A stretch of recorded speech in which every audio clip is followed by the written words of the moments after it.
Hi everybody, I'm joining this symposium from ancient Roman city Aizanoi. It's located in the middle of Anatolia, near the Kütahya city. I think my absence has given a chance to reflect interactions between human and nature. And in this city, ancient stories are still going on.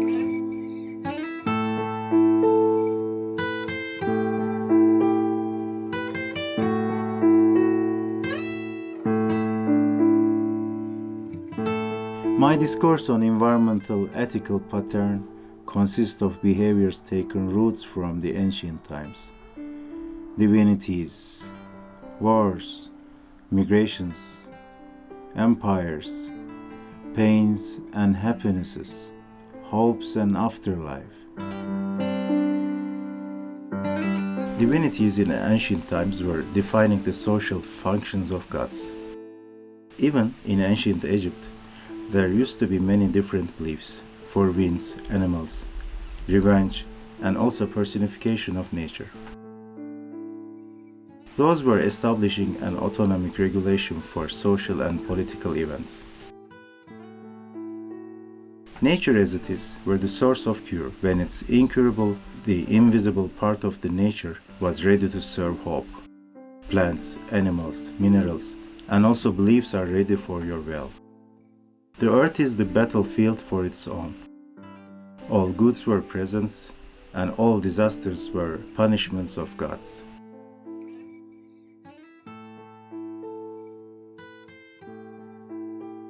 The kings were the semi-gods to communicate with gods and telling to people what to do or not.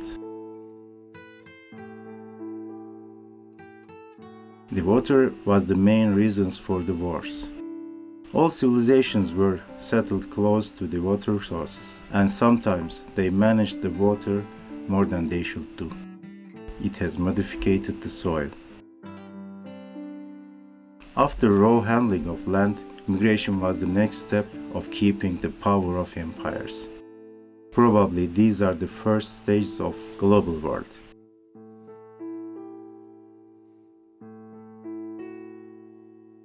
Moving to another part of the earth mixed up the cultures and spread out the behaviors.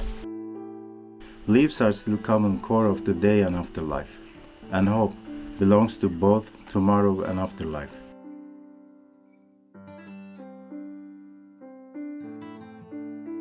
So that we are rippling between visible and invisible.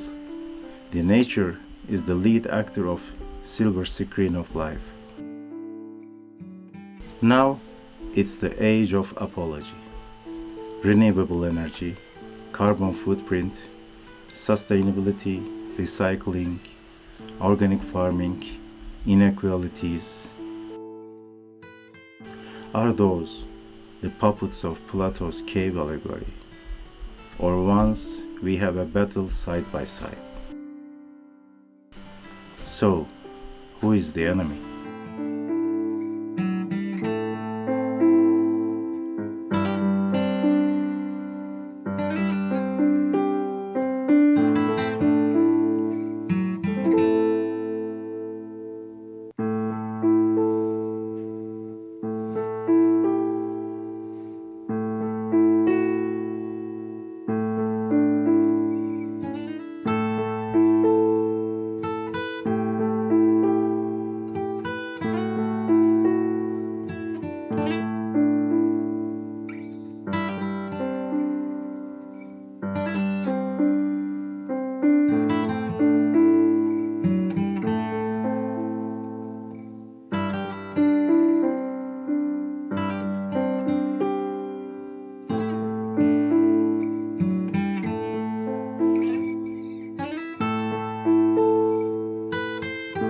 All in all, nothing should be done just because it is perceived or presented as beneficial when it comes to the environment.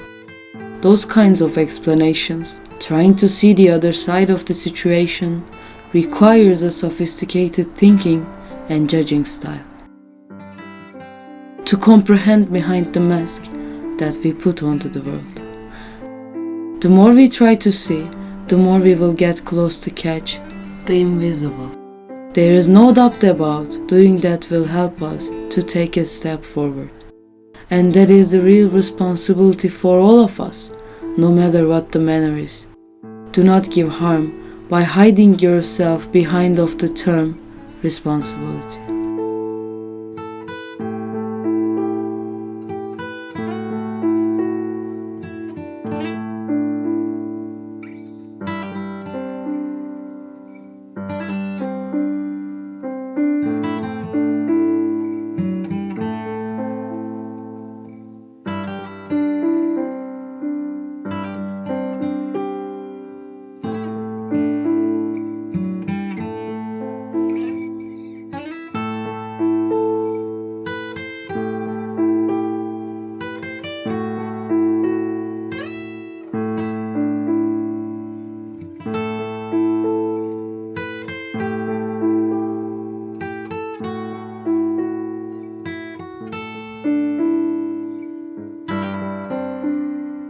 Relying on nature,